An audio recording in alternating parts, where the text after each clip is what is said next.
Welcome back to another video in the series of me showing off projects that I've finished over the years. In front of us we have my Flames of War World War I Great War project that I bought back, I guess, several years ago now.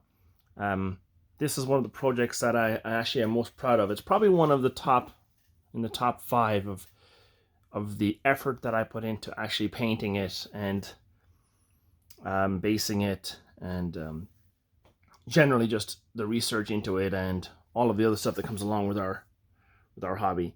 I can remember where I was when I seen that this game was going to be released. I remember I was sitting in my kitchen at my kitchen table in another town, in another house, and I remember on YouTube seeing Flames of War, or I guess Battlefront, releasing a trailer for the Great War, and I can remember shrieking in joy, like, oh my god, they're making a World War I game based on Flames of War. And I remember explaining to my wife, how excited and how rare this was, how rare of an event it was for a somewhat mainstream company to release a game set in the World War I time period, and how much optimism I had at the time. All the possibilities, the Eastern Front, the Western Front, the Alpine, Italy, Gallipoli, the sheer amount, or the staggering amount of armies and models and army books that you could get from World War I, from that time period is insane. Early war, late war, biplanes, the first tanks, all the different artillery. The French army went through several changes in that time period. So did the British army. You had the BEF, the Volunteer Army. The Germans went through several changes in that time period. So, like World War II, their mainstay game, I thought that World War I would be somewhat treated to the same release schedule as, or even kind of the same release schedule as, the Flames of War set in World War II. Now, right here in front of us, we have what is the contents of the starter box. The British starter box and the American starter box. Or no, Jesus. The German and the British starter boxes. And I collected, when this game first released, I collected it heavily. I collected the trench lines, as you can see right here in front of you. I collected 2 of those. I have another one in my cupboard upstairs. And I was all set for this game. When I finally got it in my hands, I spent the next 2 weeks, 3 weeks painting feverishly, collecting the basing, getting, all of this, all the little stuff done. Like, for instance, like I collected for the basing, like barbed wire, all the things that you'd expect in a World War I battlefield. And although I wasn't really chuffed with it being set initially in 1918, I understood from a business decision to get the tanks on the table, and tanks will sell. To get the tanks on the table, you really need to start your game set when the Germans also have their tanks. So 1918 was basically their only option. But I thought, after that, they'll release the prior years. But you go to the website now, and apart from releasing the Americans and the French, I think that's it. I don't think they did anything with it. And I can only assume, sadly, that it just didn't sell. Because what business releases a product and markets a product, and then after maybe a year, it seems to just come to a stop. Now, I do know that they changed the rules somewhat, or they updated it with some cards, and I can get those things, but as is the case with most of my stuff, no one in my area plays it. So, over the years, I felt like selling this collection at least 3 or 4 times, because what am I going to do with it? And every time I get an offer, or I decide, yeah, I'm selling it, I just take a look at what I've done and how I've painted it, and I say, what, I'll never be able to do that again. And even if Flames of War World War I, or I guess it's Flames of War the Great War, even if it didn't take off, the models can still be used with other systems. So I change my mind and I keep it. Anyway, I've rambled on enough, but As a summary, essentially my excitement for this game was through the roof, and now it's like most things, it's gone down the toilet. I could name several game systems that's happened to me. I guess maybe I'm a niche within a niche within a niche. Spartan Games closed down, so the Halo games came and went, and this is like that. Anyway, let's get down to the models anyway, and I'll show you some of the detail on these models. Now, I know I've rambled for a bit, and people, have a habit, including myself. I skip through, I fast forward through videos until I start seeing the models. But if you are considering collecting any World War I figures in 10 or 15 millimeter scale, go out and buy these figures. These are some of the nicest figures I have ever collected for any game system. And as you'll see in the coming weeks and months, I collect an awful lot of game systems. And I have an awful lot of opinions on them, good and bad. And I have zero bad things to say about the sculpting job on these figures. It would be easy to create, for a company to create World War I Germans and British and make them look similar and sculpt them similar to World War II Germans and British. And 3 feet back from the table, who's really going to know? Well, you can definitely tell that these are Germans from World War I and British from World War I. And I'll start with the British side first because I'm in love with these models and I'm excited to show them off. So which one should I choose? This one here. So I hope this is okay and you can see this okay. Maybe hopefully the lighting is okay, but these sculpts are fantastic. And you can see the distinctive webbing, the World War I webbing there with the shovels on the bottom. I have the camera at such an angle I can barely see the screen myself, so hopefully this is coming through. Where's my favorite model of this group? Here it is, right here. This rifleman shooting right here is probably my favorite 15mm model ever painted. It looks great. They have the bayonets attached, which a lot of companies, they don't attach the bayonets, or the bayonets are they're not sturdy enough.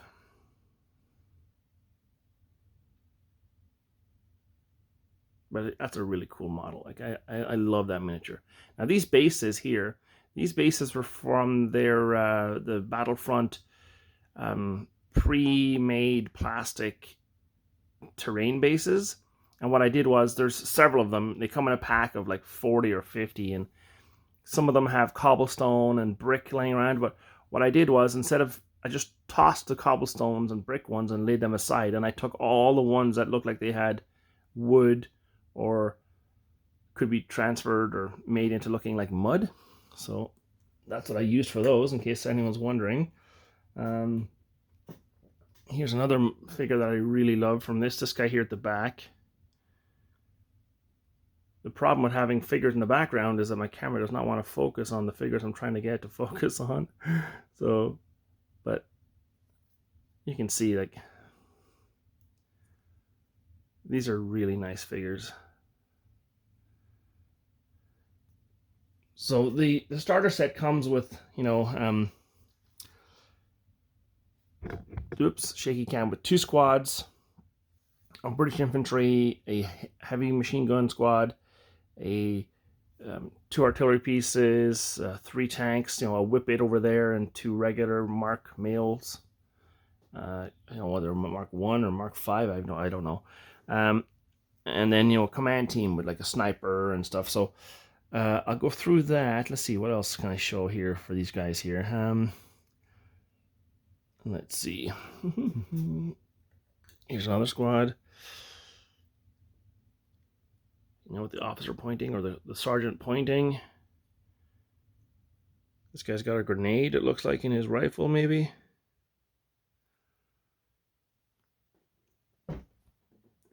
Here's the machine gun team.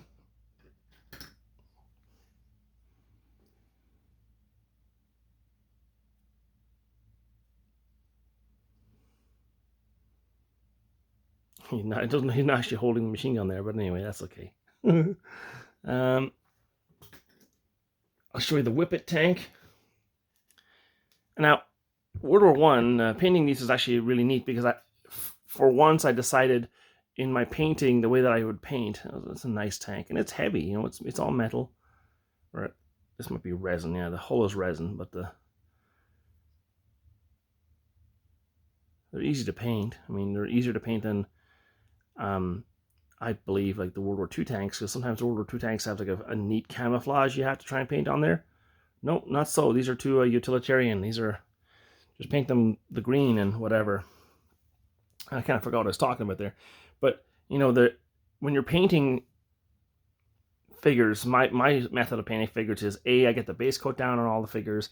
B, I wash them. Then C, I put the base coat down again, but I don't slather it in the colors. I block it off. And then C, I highlight. And then D, I highlight again if I feel like the figure is worth highlighting a second time with an even lighter color. And that's how I get to my final result. Well, with these figures, it actually kind of works a little different, as in, A, I do put the base coats down, obviously, and then I wash it. And then after the figure is washed, it kind of looks right for the dirty, grimy, muddy look that World War I had. So that's what I did. I didn't highlight 3 times, like I know, or paint more 3 more times afterwards. I only painted once afterwards, and I only picked out things like the webbing.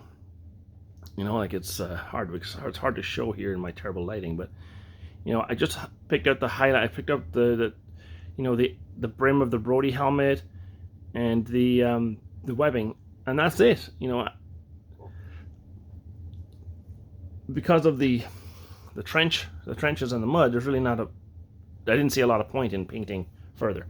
Anyway, let's look at the mark, the male. Actually, they're both male.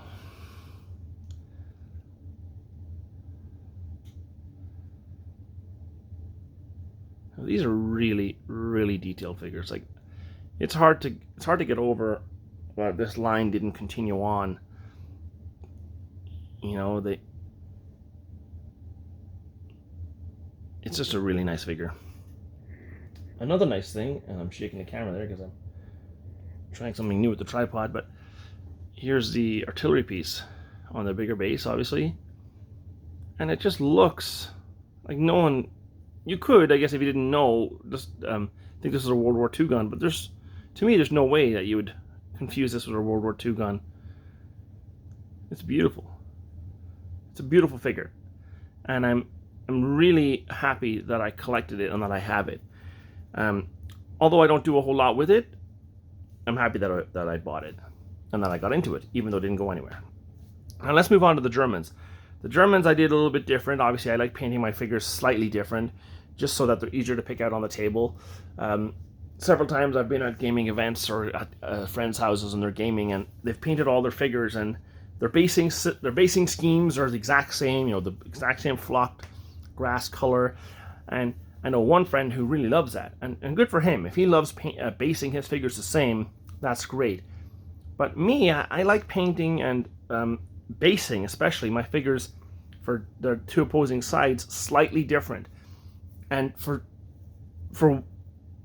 the reason is essentially that I like to see the difference on the table. I like to know those are the Germans for sure, and those are the British for sure. And to me, there's nothing more confusing when I'm trying to like visualize the game and visualize my strategy. Like, where's this guy gonna go? Where's that guy gonna go? When all the bases look exactly the same, and I can't really tell it. Was that group of guys mine? I gotta get right in. Oh no, they're not. Now I collect 6mm and 10mm figures, so that's probably a problem that only small scales might have, is you have to bend down and figure out, is that your troop or not? So how I get around that is I just paint them and base them slightly differently, and that's how I know. From 3 feet back, 6 feet back, I can tell that those 10 bases are British and these 12 bases are German, just from the basing style. I don't actually have to get up at the figure and look at the figure. Now, I don't know why I rambled about that, but let's start with the Germans. The Germans also have some incredibly sculpted miniatures. I'll try and find them. There's also a few that are kind of like, I don't know about that. But let's take a look. Hopefully my camera won't fail me here. I'm really hoping the lighting is okay here. I can't actually see it for myself, but I mean the helmets even have the little like that didn't zoom in. The helmets even have the little studs sticking out of the side of them. Now the barbed wire I got from the army painter barbed wire set. You know, kind of like the flock and the flowers. I got it from there, and I just squished it up and glued it down, and I think it looks fantastic. Like, apart from putting like the mud down, painting it brown, highlighting it maybe once, and then putting the barbed wire down, this looks like a fair job. Now, these little markings here are just to tell me what squad's what.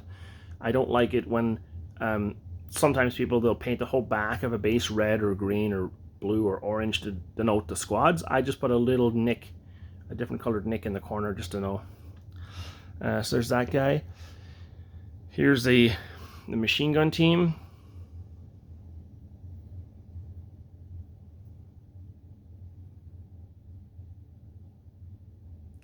Fantastic figures. We'll look at an officer next.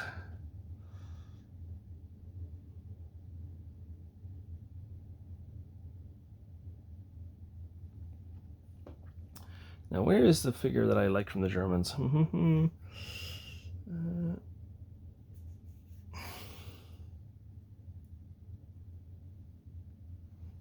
It's actually this figure in here at the back. Now, why is he my favorite? I don't know. I think it's the sculpting style and the character of that model.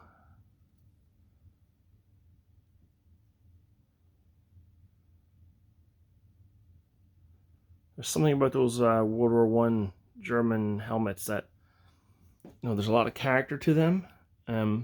Plus, at this time, they're not Nazis, so you know it's they're not the always going to be the bad guy.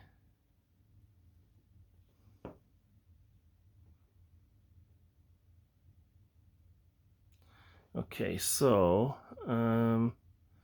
here is the artillery piece. Now it's on a smaller base for some reason. I don't know why. I don't like it when the artillery piece sticks out over the side there, but I guess because it's such a smaller field gun compared to the British gun, I guess it didn't need the larger base. Also, it might be man portable, but I mean, nothing wrong with that. What else do we have to show off? Oh yes, we have the engineer teams. So the starter set also comes with these flamethrower teams, and you know, there's nothing more deadly. You could just easily put some, you know, flame coming out of that or some smoke coming out of that. I didn't bother. But this guy here is a really cool figure. I really hope this is coming through on camera, how neat this guy is. Kind of telling someone to go, hey, hold up, hold back for a second.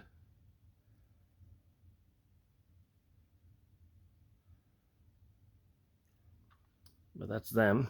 And then lastly, on the German side, is the A7V.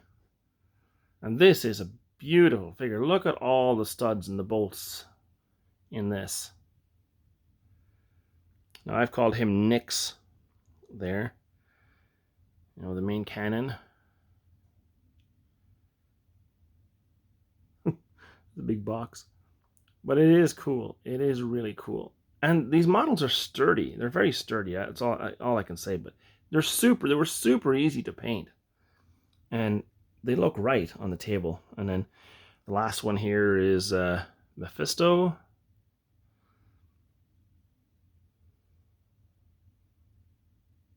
Should maybe put some flat clear over those labels or decals. And that's essentially it. I've rambled on for about 20 minutes. You know what? When I wake up in the morning and I start doing one of these videos, sometimes it's not scripted and I just go on. But hopefully it all made sense. My tripod loves to shake. I don't know why. But I do know why, actually. Is my cat runs past me and, you know, or jumps off the table and then it shakes. But I mean, I can't say enough good things about this line. And I wish it had continued. And I feel bad that I couldn't support this line on my own, but I can't afford every single figure and 10s and 12s of every single figure just to make them viable as a as a line for them to sell. But I really do hope Battlefront revisit this in the future, because to me, their figure line, whoever worked on the figures on this line, that guy is one of the best sculptors on the planet for this scale. It's my video didn't do them justice. I mean, you'd really have to paint them to see them. They are amazing. And several times, like, the new plastic Flames of War World War II figures, they look really good, but the previous old metal ones, I was never a fan of them. I don't know if maybe it was the same guy. I don't know. Maybe he's learned more, but these ones are fantastic. The line is fantastic. I didn't buy the French. I didn't buy the Americans. Simply because I wanted to collect just 2 armies, and I wanted my friends to collect the other armies so we could have a fight. But when you have 4 friends, let's say, and one of them collects British, one of them collects German, one of them collects French, one of them collects American, it's basically a 3-on-1. You could play a French versus a British battle, and I mean, in a tournament, no one would say anything. But in a narrative game, if you know anything about World War I, you come down like, why is the French attacking the British, or vice versa?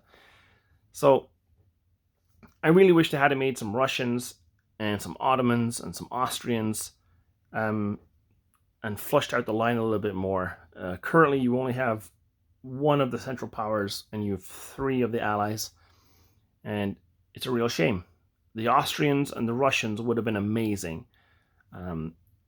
The line would have been filled out completely. You'd have 2 more options, and you could have the Austrians and the Germans against, the British and Americans, or French and Americans, and that would have been a really cool 4-player game. Anyway, I've rambled on again. I'm starting to ramble. Thank you for watching. I really appreciate all the subscribers. I'm over 100 now, which blows my mind. I actually haven't looked at my subscriber count in 2 months, so my wife had to tell me, and kind of in a daze about that. So I really appreciate all the support. I hope the videos are useful or informational, or you can use them as your painting like I do with most videos. And we'll see you again on the next one. Thanks a lot.